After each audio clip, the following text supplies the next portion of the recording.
بسم اللہ الرحمن الرحیم۔ السلام علیکم ورحمۃ اللہ وبرکاتہ۔ الحمد للہ رب العالمین والصلاة والسلام علی سید الانبیاء والمرسلین وعلی آلہ وصحبہ اجمعین، اما بعد۔ سلسلہ تدبر قرآن میں آج ہم 21ویں پارے سے متعلق گفتگو کریں گے۔ اس پارے کے 5 حصے ہیں۔ پہلے حصے میں سورۃ العنکبوت کی باقی آیات 45 تا 69، دوسرے، تیسرے اور چوتھے حصے میں سورۃ الروم، سورۃ لقمان اور سورۃ الف لام میم السجدہ مکمل، جبکہ 5ویں حصے میں سورۃ الاحزاب کی ابتدائی 30 آیات ہیں۔ اس پارے کے شروع میں نبی کریم صلی اللہ علیہ وسلم کو کتاب کی تلاوت کا حکم ہوا ہے اور نماز قائم کرنے کا بھی یہاں پر حکم دیا گیا ہے۔ نماز کا فائدہ یہ بتایا گیا کہ نماز بے حیائی اور برائی سے روکتی ہے۔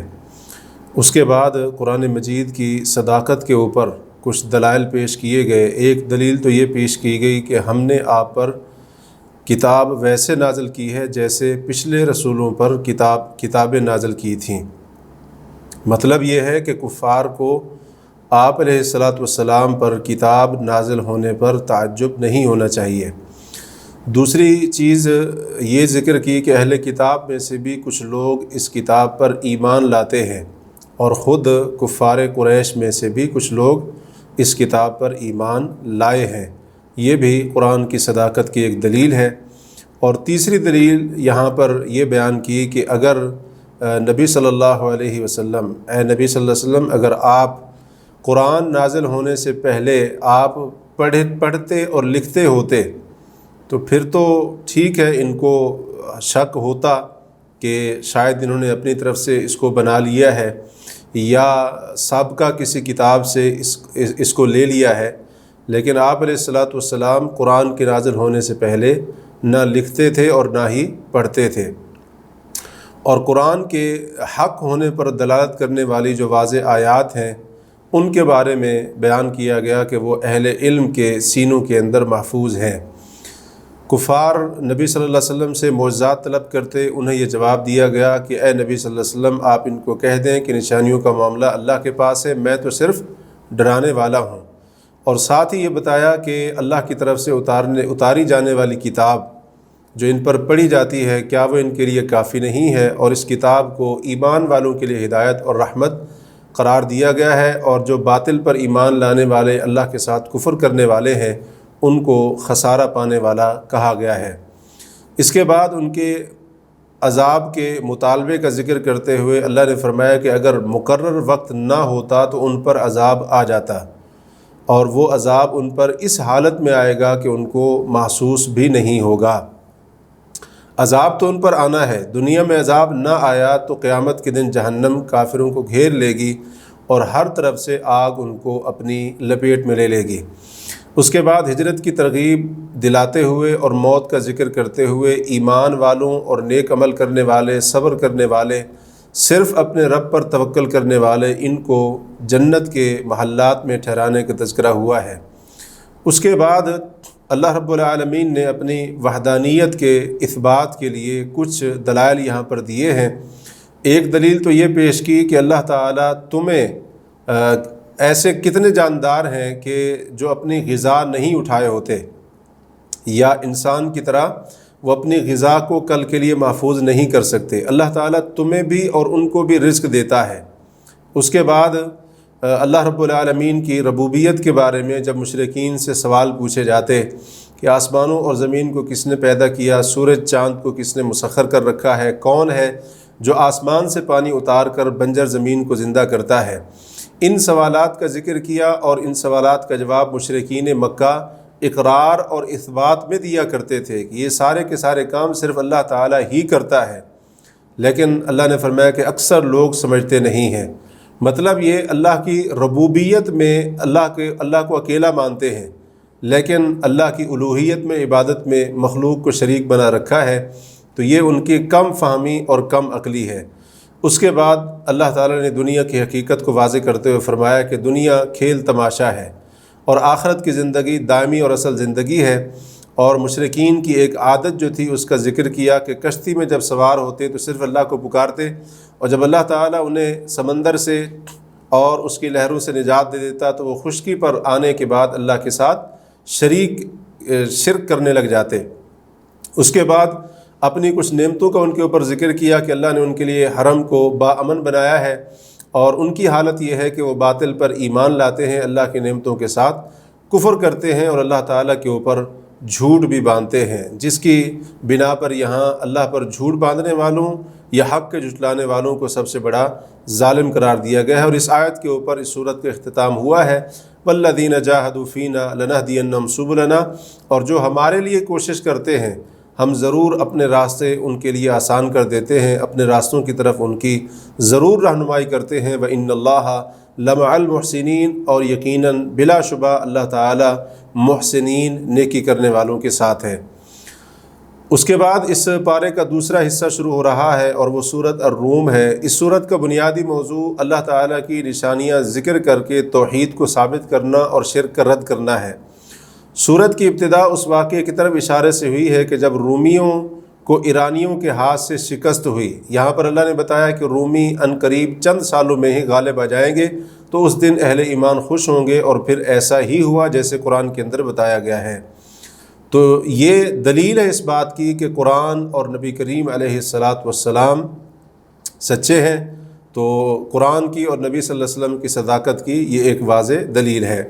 اس کے بعد اللہ رب العالمین نے کفار کے بارے میں کہا کہ وہ صرف دنیا کی ظاہری زندگی کو جانتے ہیں اور آخرت سے مکمل طور پر غافل ہیں۔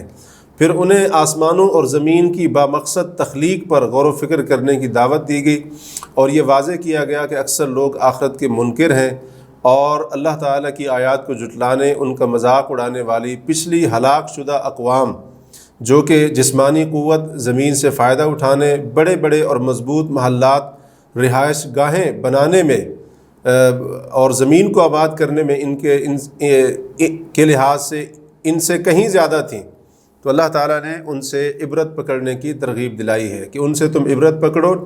وہ تم سے قوت وغیرہ میں زیادہ تھے، لیکن جب انہوں نے اللہ کی آیتوں کو جھٹلایا تو وہ تباہ و برباد کر دیے گئے۔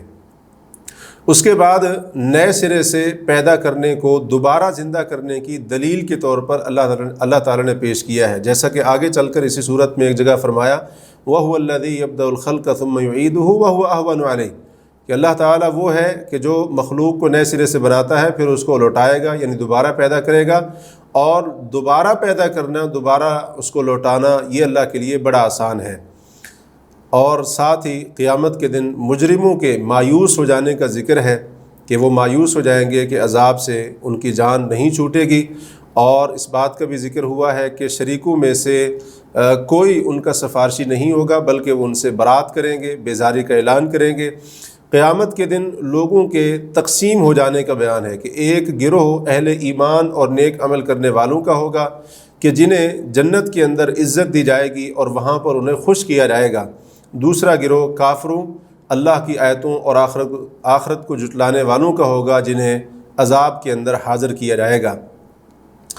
اس کے بعد آیت نمبر 17 تا 25 میں اللہ تعالیٰ نے اہل ایمان کو صبح شام، دوپہر کے وقت اور دوپہر کے بعد اپنی حمد اور تسبیح بیان کرنے کا حکم دیتے ہوئے بہت ساری اپنی نشانیاں ذکر کی ہیں جن کا مشاہدہ ہر انسان اپنی زندگی میں کرتا ہے، اور اللہ تعالیٰ نے ان نشانیوں کو ذکر کر کے غور و فکر کرنے، سننے سمجھنے کی دعوت بھی دی ہے۔ ایک نشانی مردہ سے زندہ کو اور زندہ سے مردہ کو نکالتا ہے، اور زمین کو بنجر ہونے کے بعد اللہ تعالیٰ زندہ کرتا ہے، اسی طرح تم بھی قبروں سے نکالے جاؤ گے۔ دوسری نشانی کہ تمہیں یعنی تمہارے باپ آدم کو مٹی سے پیدا کیا اور تمہاری نسل آگے بڑھتی جا رہی ہے۔ تیسری نشانی تمہارے سکون کے لیے بیویاں بنائیں اور تمہارے درمیان یعنی تمہارے اور تمہاری بیویوں کے درمیان محبت اور رحمت ڈال دی، پیدا کر دی۔ چوتھی نشانی آسمان اور زمین کو بنانا، اس کی تخلیق۔ پانچویں نشانی تمہارے رنگوں اور زبانوں کا مختلف ہونا۔ چھٹی نشانی تمہارا دن اور رات میں سونا اور دن میں تمہارا روزی تلاش کرنا۔ اور 7ویں نشانی تمہیں ڈرانے اور امید دلانے کے لیے اللہ تعالیٰ تمہیں بجلی دکھاتا ہے۔ 8ویں نشانی آسمان سے پانی اتار کر زمین کو بنجر ہو جانے کے بعد اللہ تعالیٰ زندہ کر دیتا ہے۔ اور 9ویں نشانی اللہ کے حکم سے زمین اور آسمان اپنی جگہ پر قائم اور ثابت ہے۔ اس کے بعد اللہ تعالیٰ نے شرک کے رد پر ایک مثال بیان کی ہے، مشرکین کو خطاب کرتے ہوئے کہ بتاؤ کیا تم پسند کرتے ہو کہ تمہارے غلام لونڈیاں تمہارے مال و دولت میں تمہارے برابر کے شریک ہو جائیں؟ مطلب یہ ہے کہ یقیناً تم اس بات کو پسند نہیں کرو گے، تو پھر تم نے اللہ کی مخلوق کو اس کے برابر کیسے کرنا پسند کر لیا؟ مطلب یہ ہے کہ جب تم اپنے غلاموں لونڈیوں کی شراکت کو پسند نہیں کرتے اپنے لیے، تو تم نے اللہ کے غلاموں کو، اس کی کمزور سی مخلوق کو اس کا شریک کیسے بنا دیا ہے؟ اس کے ساتھ ہی ظالموں کے اپنے خواہشات کی پیروی کرنے کی وجہ سے گمراہ ہونے کا ذکر ہے، اور اس فطرت کا بیان ہے جس پر اللہ تعالیٰ نے تمام لوگوں کو پیدا کیا ہے، اور وہ فطرت ہے اللہ تعالیٰ کی وحدانیت کا اقرار اور شرک سے بیزاری اور اس سے اعلان برات، اور ساتھ ہی اللہ تعالیٰ کی طرف رجوع، نماز قائم کرنے، مشرکین میں سے نہ ہو جانے کا حکم بھی دیا گیا ہے۔ اس کے بعد لوگوں کی عادت بیان کی گئی کہ جب انہیں کوئی تکلیف آتی ہے تو اپنے رب کو پکارتے ہیں، اور جب اللہ کی ان کے اوپر رحمت ہوتی ہے تو اللہ کے ساتھ شرک کرنے لگ جاتے ہیں۔ اور اللہ نے ساتھ ہی یہاں پر یہ سوال پوچھا کہ کیا ہم نے شرک پر ان کے لیے کوئی واضح دلیل اتاری ہے کہ جو ان کے شرک اور کفر کے درست ہونے کو ثابت کرتی ہو؟ اس کا جواب یقیناً نفی کے اندر ہے۔ پھر لوگوں کا رویہ بیان کرتے ہوئے فرمایا اگر ہم ان پر رحمت کرتے ہیں تو وہ بڑے خوش ہو جاتے ہیں، اور گناہوں کی وجہ سے اگر ان پر کوئی مصیبت آتی ہے تو پھر نا امید ہو جاتے ہیں۔ اس کے بعد رزق کی تنگی اور کشادگی کا تذکرہ کرتے ہوئے قریبی رشتہ داروں، مسکین، مسافر کا حق دینے کی تاکید کی گئی، اور مخلص لوگوں کے لیے اسے بہتر قرار دیا گیا، یعنی مال خرچ کرنا مخلص لوگوں کے لیے بہتر ہے، جو خالص اللہ کی رضا کے لیے عمل کرنا چاہتے ہیں۔ اور پھر سود کی غرض سے دیے گئے قرض اور ادھار کی مذمت کی گئی کہ بظاہر تمہارا دیا ہوا قرض سود کی شکل میں بڑھتا رہتا ہے، لیکن اللہ تعالیٰ کا یہ نہیں بڑھتا ہے، یعنی اللہ تعالیٰ اس سے برکت کو مٹا دیتا ہے، جیسا کہ سورۃ البقرہ کے اندر گزرا تھا، یمحق اللہ الربا، اللہ سود کو مٹاتا ہے۔ نبی صلی اللہ علیہ وسلم کی حدیث بھی ہے الربا وان کثر فان عاقبته تصیر الی قل، کہ سود کتنا زیادہ کیوں نہ ہو جائے اس کا انجام کمی اور بربادی کی طرف ہی ہوتا ہے۔ اور اس کے مقابلے میں جو لوگ اللہ کی رضا کی خاطر زکوٰۃ دیتے ہیں، صدقہ دیتے ہیں، اللہ نے یہ بیان فرمایا ہے کہ وہ اپنے اجر کو کئی گنا بڑھانے والے ہیں، یعنی اللہ تعالیٰ ان کی زکوٰۃ پر، صدقے پر، خرچ کرنے پر ان کو کئی گنا بڑھا کر عطا فرمائے گا۔ آیت نمبر 40 میں اللہ تعالیٰ کی صفات، پیدا کرنا، تمہیں رزق دینا، مارنا اور پھر تمہیں دوبارہ زندہ کرنا، ان کا ذکر کر کے مشرکین سے سوال کیا گیا کیا تمہارے شریکوں میں سے بھی کوئی یہ کام کرتا ہے؟ تو یقیناً اس کا جواب نفی کے اندر ہے۔ اس کے بعد اللہ تعالیٰ نے اپنی ذات کے شرک سے پاک اور بلند ہونے کا ذکر فرما کر اپنی الوہیت کا بیان فرمایا ہے۔ اس کے بعد خشکی اور تری کے اندر فساد اور بگاڑ کا سبب انسانوں کے گناہوں کو بتایا ہے، تاکہ اللہ تعالیٰ انہیں ان کے بعض اعمال کی سزا دنیا میں دے دے اور وہ باز آ جائیں۔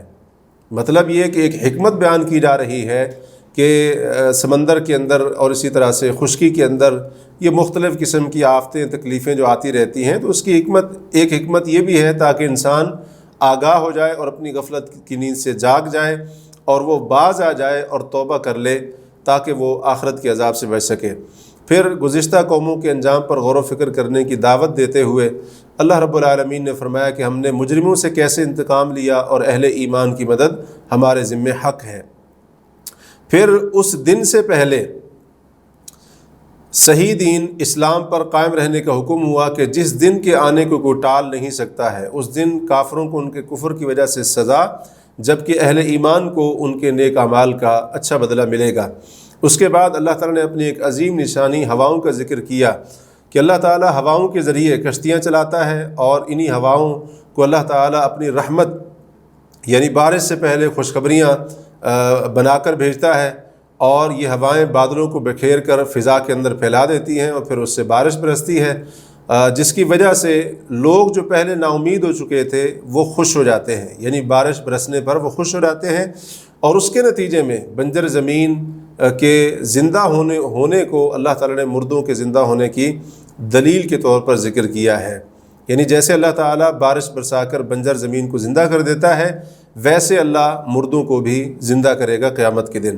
اس کے بعد نبی صلی اللہ علیہ وسلم کو مخاطب کر کے کہا گیا کہ آپ مردہ یعنی جو مردہ دل والے ہیں ان کو اور جو بہرے ہیں ان کو نہیں سنا سکتے ہیں، اور نہ ہی اندھے کو راہ دکھا سکتے ہیں، آپ صرف اسے سنا سکتے ہیں جو ہماری آیات پر ایمان لانے والے ہیں اور فرما بردار ہیں۔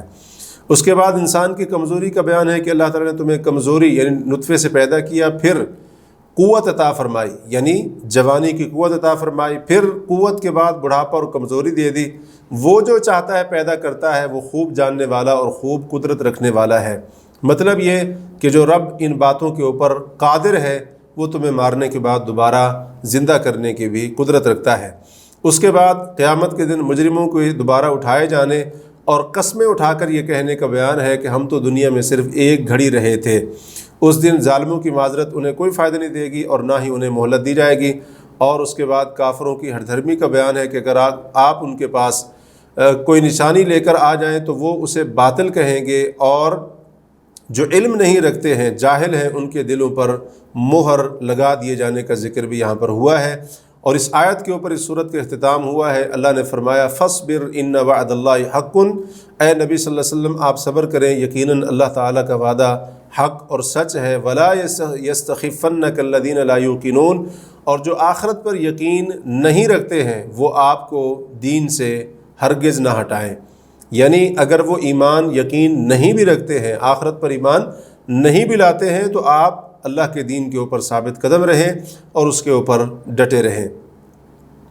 تو گویا کہ نبی صلی اللہ علیہ وسلم کو صبر و استقامت کی وصیت اور نصیحت کے ساتھ اس سورت کا اختتام ہوا ہے۔ اس کے بعد اس پارے کا تیسرا حصہ شروع ہو رہا ہے اور وہ ہے سورت لقمان۔ سورت لقمان کا بنیادی موضوع اللہ تعالیٰ کی عظمت شان اور وحدانیت کا بیان ہے، اور اس سورت میں لقمان حکیم کی وصیتیں بھی بیان ہوئی ہیں، جس کی وجہ سے اس سورت کا نام ان کے نام پر سورت لقمان ہے۔ سورت کے آغاز میں قرآن مجید کے ساتھ معاملے اور رویے کے اعتبار سے دو لوگوں کے دو گروہوں کا ذکر ہوا ہے۔ پہلا گروہ ان نیک لوگوں کا ہے جو نماز قائم کرتے، زکوٰۃ ادا کرتے، آخرت پر یقین رکھتے ہیں۔ یہ کتاب حکیم ایسے لوگوں کے لیے ہدایت اور رحمت ہے، اور یہ لوگ اپنے رب کی طرف سے ہدایت پر ہیں اور فلاح پانے والے ہیں۔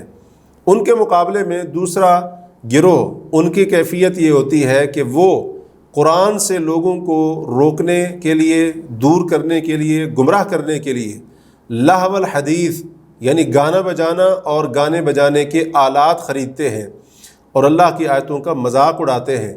ان پر جب اللہ کی آیتیں تلاوت کی جاتی ہیں تو تکبر کرتے ہوئے ایسے وہاں سے چل دیتے ہیں گویا کہ بہرا ہونے کی وجہ سے وہ کچھ سن ہی نہیں رہے ہیں۔ تو ان کے لیے رسوا کن اور دردناک عذاب کا ذکر ہے۔ اس سے پتہ چلا کہ جن لوگوں کا رویہ قرآن کے ساتھ اس طرح کا ہوتا ہے، اور وہ لوگ جو گانے بجانے، آلات موسیقی اور ناچ گانا ان چیزوں کے اندر مشغول رہتے ہیں، قرآن ان کے لیے ہدایت نہیں بنتا ہے۔ قرآن ویسے تو پوری انسانیت کے لیے ہدایت ہے، لیکن اس قسم کے لوگ وہ قرآن کی ہدایت کا یہ جو سرچشمہ ہے اس سے محروم ہو جاتے ہیں۔ اس کے ساتھ ہی اللہ تعالیٰ نے ایمان اور نیک عمل کرنے والوں کے لیے نعمتوں کے باغات کا ذکر فرما دیا ہے۔ اس کے بعد اللہ رب العالمین نے اپنی بعض مخلوقات جیسے بغیر ستون کے آسمانوں کی تخلیق وغیرہ کا ذکر کر کے فرمایا یہ اللہ تعالیٰ کی تخلیق ہے، یعنی ان چیزوں کو اللہ نے پیدا کیا ہے، مطلب کہ یہ اللہ کی الوہیت میں ایک ہونے کی دلیل ہے۔ تو فرمایا مجھے وہ مخلوقات دکھاؤ جنہیں تمہارے شریکوں نے، معبودوں نے پیدا کیا ہو۔ تو یقینی بات ہے کہ ان کے معبودوں نے، جن کو وہ اللہ کا شریک بناتے تھے، کائنات کے اندر کوئی بھی چیز پیدا نہیں کی۔ تو مطلب یہ ہے کہ جب تمام مخلوقات کا خالق اللہ تعالی ہے تو عبادت بھی صرف اسی کا حق ہے، اس کے علاوہ کسی اور کی عبادت نہیں ہونی چاہیے۔ آیت نمبر 13 تا 19 میں لقمان حکیم کو حکمت عطا کیے جانے اور انہیں اللہ کا شکر ادا کرنے کا جو حکم دیا گیا تھا اس کو بیان کرتے ہوئے ان کی وہ قیمتی وصیتیں اور نصیحتیں بیان کی گئی ہیں جو انہوں نے اپنے بیٹے کو کی تھیں۔ یہ وصیتیں تمام والدین کو اپنی اولاد کو کرنی چاہیے اور انہی وصیتوں کی بنیاد پر اپنی اولاد کی تربیت بھی کرنی چاہیے۔ پہلی وصیت انہوں نے کہا کہ بیٹا اللہ کے ساتھ شرک نہ کرنا، شرک بہت بڑا ظلم ہے۔ دوسری وصیت والدین کے ساتھ حسن سلوک اور ان کا شکریہ ادا کرنا، البتہ اگر وہ شرک پر مجبور کریں تو پھر ان کی اطاعت نہیں کرنی، اور اس کے ساتھ ساتھ اللہ کی طرف رجوع کرنے والے کے راستے پر چلنے کی بھی تاکید کی۔ تیسری وصیت اللہ تعالیٰ کی نگرانی کا احساس دلایا کہ تم جو بھی کرتے رہو اللہ رب العالمین کے وہ علم میں ہے اور اللہ تعالیٰ دیکھ رہا ہے، اور اس طرح سے ذکر کیا کہ اگر کوئی معمولی سے معمولی چیز بھی آسمانوں، زمین یا کسی چٹان پتھر کے اندر ہی کیوں نہ ہو، اللہ رب العالمین اس کو لے کر آئے گا۔ مطلب یہ ہے کہ وہ اللہ کے علم میں ہے اور قیامت کے دن اللہ تعالیٰ اسے پیش کرے گا۔ تو یہ دراصل یہ احساس دلانا ہے کہ تم دنیا کے اندر جہاں کہیں بھی رہ کر برائی کرو، چھپ کر برائی کرو، پوشیدہ ہو کر برائی کرو، تو وہ سب اللہ کے علم میں ہے، اور قیامت کے دن اللہ تعالیٰ تمہارے اس عمل کو پیش کرے گا، لائے گا، اور اس کے اوپر تمہارا حساب لے گا۔ اس کے اوپر اپنے بچوں کی تربیت کرنے کی اور یہ نصیحت بار بار کرنے کی بہت زیادہ ضرورت ہے، خاص طور پر آج کا جو فتنوں کا زمانہ ہے، انٹرنیٹ کا غلط استعمال، تو اس کی بڑی اہمیت اور اس کی بڑی تاکید ہے۔ اس کے بعد چوتھی وصیت کی نماز قائم کرنا، پانچویں وصیت نیکی کا حکم دینا اور برائی سے منع کرنا، اور چھٹی وصیت آنے والی تکلیفوں پر صبر کرنا، اور ساتویں وصیت کہ لوگوں سے ٹیڑھے منہ بات نہیں کرنا، کہ متکبرانہ انداز میں اور اسی طرح سے فخر کرنے والے لوگ جیسے ان کا انداز ہوتا ہے، تو بیٹے کو وصیت کی کہ لوگوں سے اس طرح سے بات نہیں کرنا۔ اس کے بعد ایک اور وصیت کی کہ زمین پر اکڑ اکڑ کر مت چلنا، اور ایک اور وصیت کہ چال میں میانہ روی ہونی چاہیے، یعنی نہ تو بالکل سست چال ہو اور نہ ہی بالکل زیادہ تیز چال ہو، میانہ روی، درمیانی چال، اور آواز کو پست رکھنا۔ اور ساتھ ہی یہاں پر بتایا کہ سب سے بری آواز گدھے کی آواز ہوتی ہے۔ تو یہ وصیتیں حضرت لقمان حکیم نے اپنے بیٹے کو کی تھیں، جن کا ذکر اللہ نے یہاں پر قرآن کے اندر فرمایا ہے۔ اس کے بعد آسمانوں اور زمین کی جو مخلوقات ہیں انسان کے لیے مسخر کر دی گئیں، یہ اللہ تعالیٰ کا احسان ہے بہت بڑا۔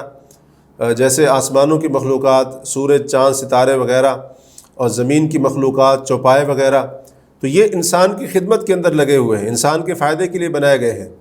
اور اللہ رب العالمین نے اپنے بندوں کے اوپر جو ظاہری و باطنی بہت ساری نعمتیں کی ہیں، اللہ نے ان کا بھی ذکر کیا، اور ساتھ ہی مشرکین اپنے آباء و اجداد کی اندھی تقلید کرتے تھے، اور اسی اندھی تقلید کا نتیجہ تھا کہ وہ بت پرستی اور شرک کے اندر مبتلا تھے، اس کا ذکر اللہ نے کیا۔ اور جو خالص اللہ تعالیٰ کی عبادت کرنے والے ہیں ان کے بارے میں فرمایا کہ وہ مضبوط کڑے اور سہارے کو تھامے ہوئے ہیں۔ اس کے بعد نبی صلی اللہ علیہ وسلم کو تسلی دلائی گئی کہ آپ ان کے کفر پر غمزدہ نہ ہوں۔ تھوڑا سا فائدہ دینے کے بعد، تھوڑا سا فائدہ دنیا سے اٹھانے کے بعد یہ سخت عذاب سے دوچار ہونے والے ہیں، اور سخت قسم کے عذاب کا ان کو سامنا کرنا پڑے گا۔ اس کے بعد مشرکین کا جو توحید ربوبیت کا اقرار تھا، اس کے بیان پر اللہ تبارک و تعالیٰ نے یہ فرمایا کہ جب ان سے پوچھا جاتا ہے کہ آسمانوں اور زمین کو کس نے پیدا کیا، وہ کہتے ہیں صرف اللہ نے۔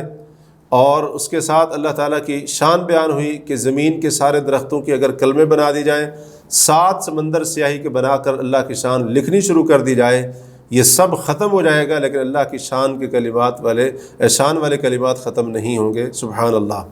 تو یہ اللہ تعالیٰ نے اپنی یہاں پر شان بیان کی ہے، الوہیت کا ذکر فرمایا، اور اس کے فوراً بعد فرمایا ما خلقکم ولا بعثکم الا کنفس واحدہ، کہ اے انسانوں تم سب کا پیدا کرنا اور تم سب کو مارنے کے بعد دوبارہ اٹھانا اللہ کے لیے ایسے ہے جیسے کسی ایک جان ایک انسان کو پیدا کرنا اور ایک جان ایک انسان کو مارنے کے بعد دوبارہ زندہ کرنا ہو، تو اس لیے اس کو تم اللہ کی قدرت سے بعید نہ سمجھو۔ ان اللہ سمیع بصیر، بے شک اللہ تعالیٰ خوب سننے والا، خوب دیکھنے والا ہے۔ اس کے بعد اللہ تعالیٰ نے اپنے ایک الہ ہونے پر اور مشرکین کے معبودوں کے باطل ہونے پر متعدد دلائل دیے ہیں۔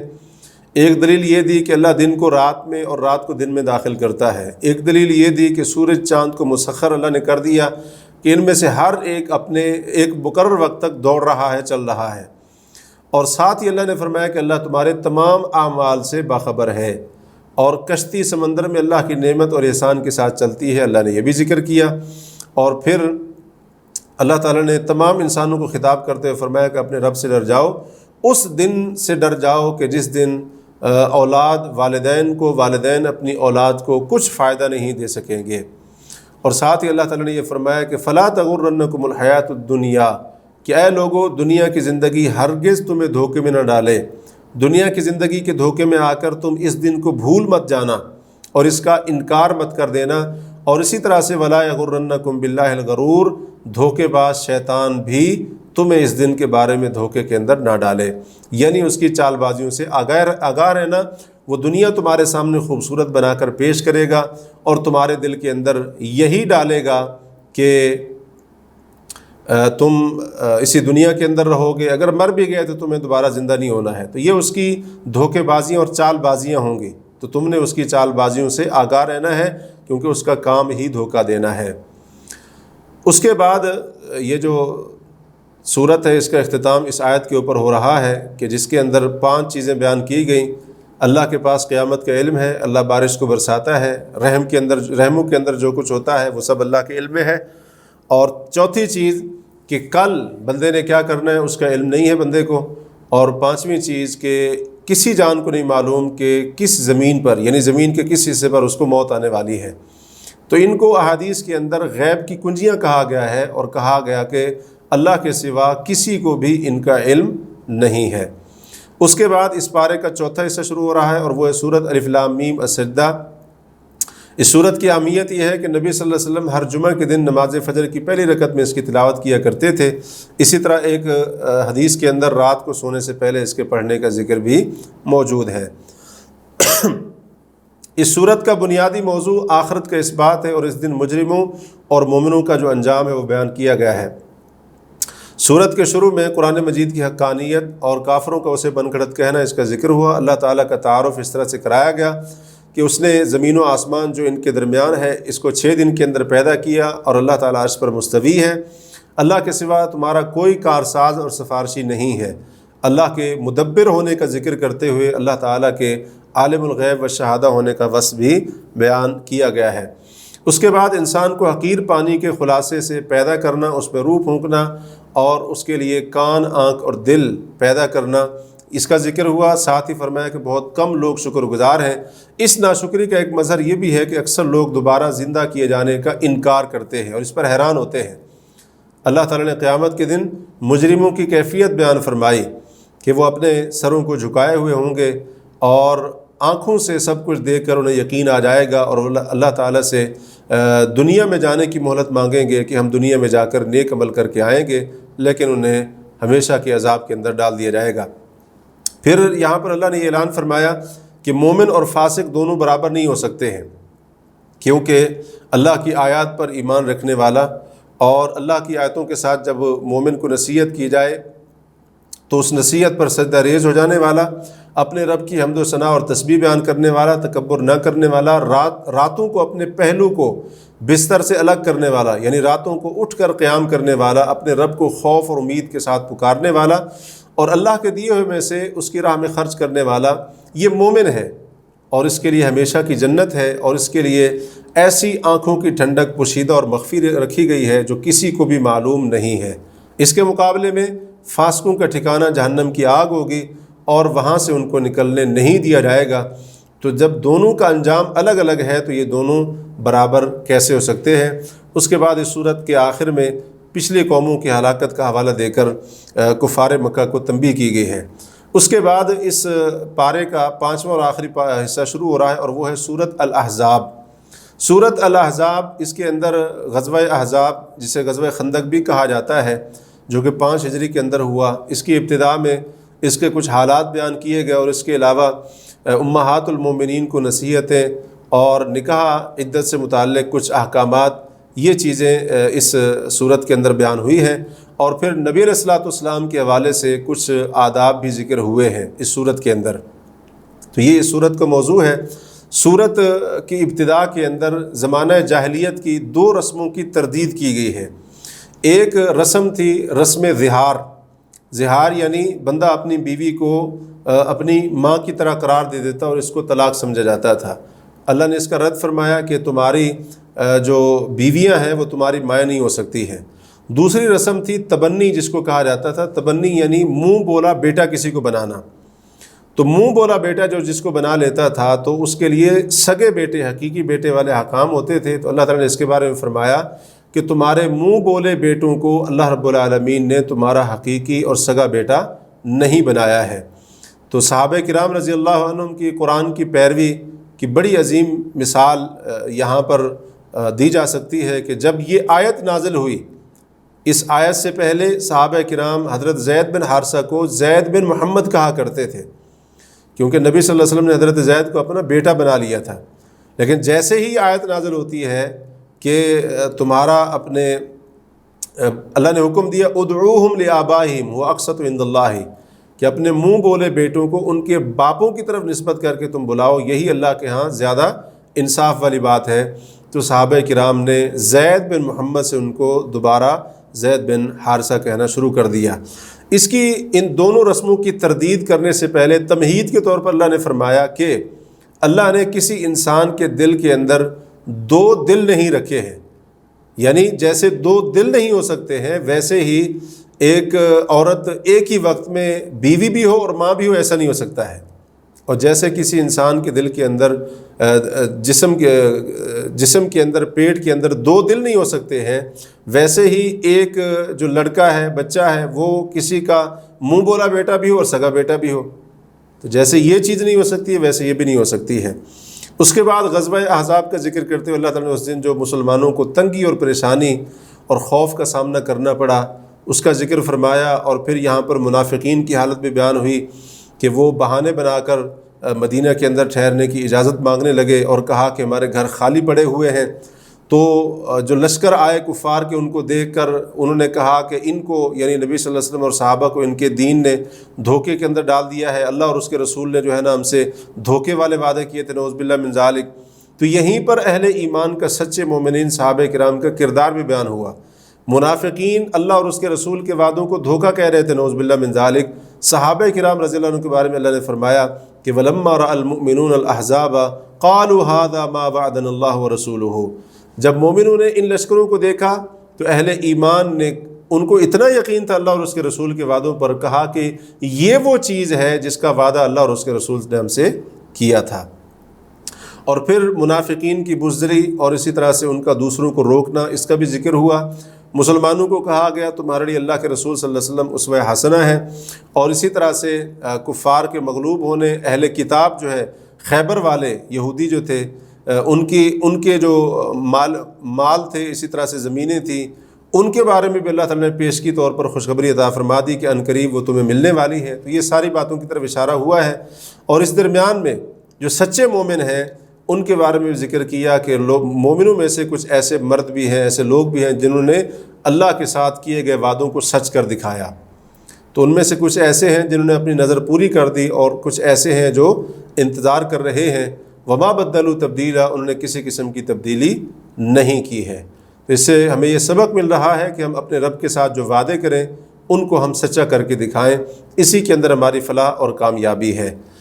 اس پارے کے آخر میں نبی کریم علیہ الصلاۃ والسلام کی ازواج ان کو کچھ نصیحتیں کی گئی ہیں. اصل میں یوں ہوا کہ ایک مرتبہ جب تمام ازواج مطہرات مل کر نبی علیہ الصلاۃ والسلام کے پاس آئیں اور آپ سے اپنے اخراجات بڑھانے کا مطالبہ کرنے لگیں تو نبی علیہ الصلاۃ والسلام ان سے 1 مہینے کے لیے الگ ہو گئے، جدا ہو گئے. تو اس کے بعد اللہ تعالیٰ نے یہ جو صورت احزاب کی اور یہ آخری جو آیتیں اس پارے کی 21ویں پارے کی، یہ اللہ نے آیتیں نازل فرمائیں کہ اے نبی صلی اللہ علیہ وسلم اپنی بیویوں کو آپ بلائیں اور آپ ان کو کہیں کہ اگر تمہیں دنیا چاہیے تو ٹھیک ہے ہم تمہیں فائدہ دے دیتے ہیں، اور پھر آپ ان کو معروف طریقے سے ان کو چھوڑ دیں، ان کو جانے دیں. اور آپ ان کو کہیں کہ اگر تمہیں اللہ اور اس کے رسول اور آخرت کا گھر چاہیے تو پھر اللہ نے جو تم میں سے نیک عمل کرنے والی ہیں ان کے لیے اجر عظیم تیار کر رکھا ہے. اور اسی طریقے سے یہاں پر یہ بھی کہا گیا کہ اگر تم میں سے کسی نے کوئی بے حیائی والا کام کر لیا تو اس کے لیے 2 گنا عذاب ہے، 2 گنا عذاب دیے جانے کا بھی ذکر یہاں پر ہوا ہے.